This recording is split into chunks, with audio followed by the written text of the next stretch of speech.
Guys, how are you all?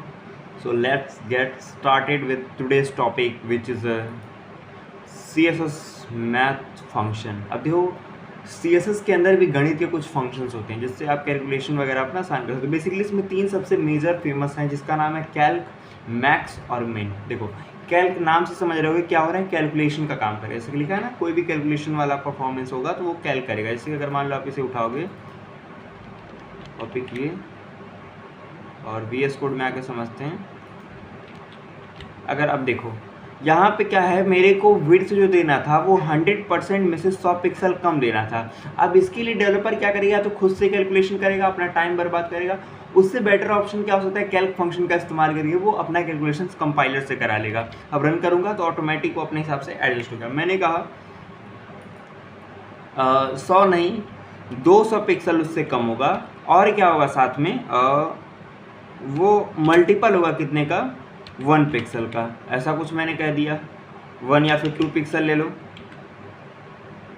यानी कि बोलिए कि आपका 400 पिक्सल के आसपास जाएगा। वापस आओगे, देखो छोटा हो गया ना। तो इस प्रकार से आप मैथमेटिकल जो ऑपरेशंस होते हैं वो कैल्क फंक्शन के थ्रू आप करा सकते हो। ठीक है, इससे क्या होगा, डेवलपर को कैलकुलेशन नहीं करना पड़ेगा, वो अपना वैल्यू डालेगा, ऑटोमेटिक वो कैलकुलेट करके वहाँ पे रन करा देगा। ठीक है, तो बेसिकली कैल्क फंक्शन का यही काम होता है कि कोई भी कैलकुलेशन वाली चीज़ें जो होंगी वो ऑटोमेटिक ये कैलकुलेट करके अपना ले लेगा। ठीक है, मैक्स फंक्शन क्या करता है, मैक्सिमम फाइंड करता है, 2 या 2 से ज़्यादा के बीच में। कैसे, देखो ऐसे। अब मैंने क्या कहा, मेरे पास विड्थ है, डिवाइड है। अब मैं इसको कलर दे दिया पीला और हाइट दे दिया इतना। और विड्थ मैंने क्या कहा, जो इसकी विड्थ होगी वो कितनी होगी, मैक्सिमम होगी। किसकी, 50% की या फिर 300 पिक्सल की। अब सोचो इसमें से क्या आएगा, किसकी विड्थ सबसे ज़्यादा है, 300 पिक्सल वाले की या फिर 50 की। 50% वाले की ज़्यादा होती है। ठीक है, क्योंकि 50% की जो प्रायोरिटी होती है वो उससे ज़्यादा होती है। लेकिन अगर मैं मिन का इस्तेमाल करता तो यहाँ पे 300 आता। अगर मैं यही मैक्स के जहाँ पे क्या लिखता, मिन लिखता, तो क्या होता, ये मिन वाले को उठाता। देखो 300 आया ना, उससे थोड़ा सा कम।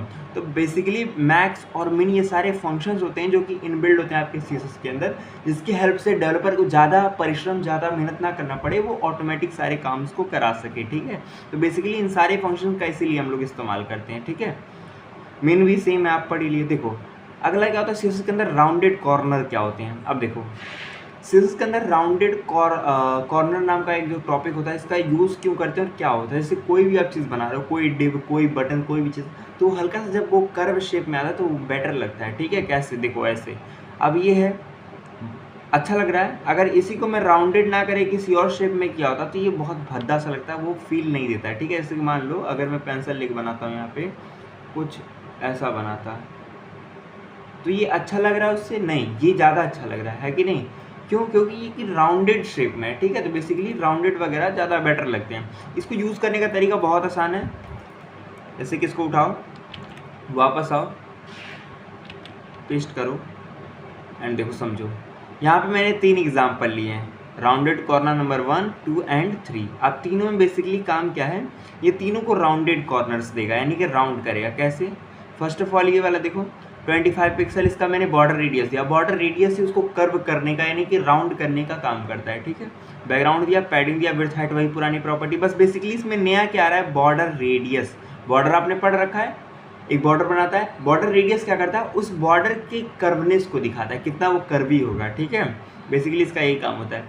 इवन आप उसमें इमेजेस वगैरह भी ऐड कर सकते हो। कैसे, देखो अगर मैं इसमें क्या करूँ, /IMG में जाऊँ तो मेरे को कोई भी एक इमेज मिल जाएगा। सपोज दैट बॉर्डर ले लो या फिर इमेज फ्लावर, कोई भी आप ले सकते हो। सपोज दैट मैंने यही ले लिया,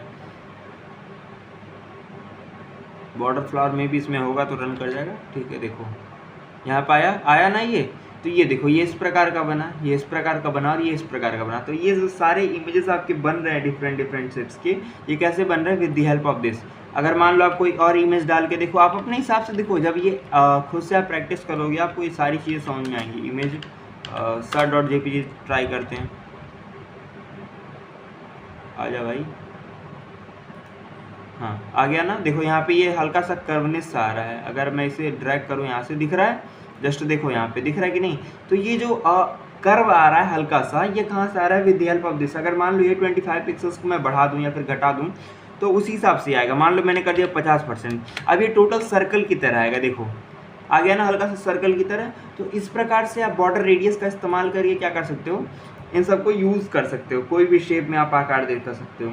आप चाहो तो किसी स्पेसिफिक जगह से भी कर सकते हो, जैसे मान लो 4 कोनीज होते हैं, टॉप बॉटम लेफ्ट राइट ना, अगर मैं कहूँ केवल टॉप से देना है कर सकते हो, लेफ्ट से कर सकते हो, टॉप बॉटम से कर सकते हो, चारों तरफ से कर सकते हो, मतलब किसी भी एंगल से अगर आप चाहो तो उसे शेप में ला सकते हो, किसी भी शेप में चाहो, वो सर्कल हो या फिर किसी भी शेप में, ठीक है।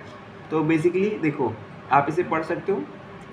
समझाने के लिए एग्जांपल उठाते हैं, वापस लाते हैं, control A control we, and देखो यहाँ पे मेरे पास 4 कॉर्नर्स हैं। पहले वाले में क्या हो रहा है, जो बॉर्डर रेडियस है उसमें 4 पैरामीटर हैं, 1 2 3 4। अब चारों का मतलब क्या है, पहला होता है टॉप के लिए, दूसरा होता है क्या लेफ़्ट या राइट के लिए, बॉटम के लिए, लेफ़्ट के लिए, उसी का उल्टा कर दो।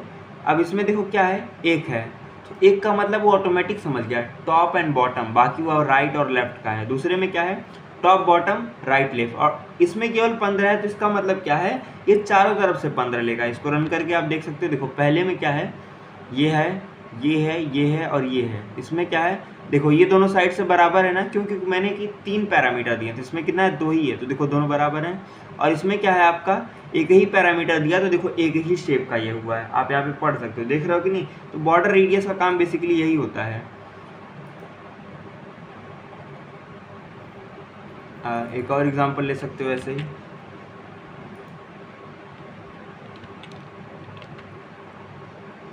ऐसे कि थोड़ा सा और अलग शेप बनाना चाह रहे हो, एक्लिप्स टाइप का अलग अलग, तो देखो ये भी बना सकते हो। ये एक्लिप्स बॉर्डर है 50% करने से, और यही अगर आप बॉर्डर डिवाइड वगैरह फॉर्मेट में ऐसे देना चाह रहे हो एक्लिप्स में, तो ये भी है। देखो हल्का सा कर्वनेस है यहाँ पे उल्टी डायरेक्शन में कर्वनेस है। तो ये सारी चीज़ें आप परफॉर्म कर सकते हो। देखो थोड़ा सा जब लॉजिकली आप काम करोगे, अपने मन से प्रैक्टिस करोगे, सोचोगे अरे ये कैसे बनेगा, ये तो ऑटोमेटिक वो सारी चीज़ें बन जाएंगी, ठीक है। फिर भी अगर कोई डाउट आता है, कोई दिक्कत होती है, तो आप मेरे को DM कर सकते हो, ठीक है। मैं आपको बता दूंगा इंस्टाग्राम पे। तो बेसिकली इन दोनों टॉपिक्स में अगर कोई भी इशू हो तो आप पूछ सकते हो। मिलते हैं बल्कि नेक्स्ट वीडियो में, तब तक के लिए बाय बाय। चैनल को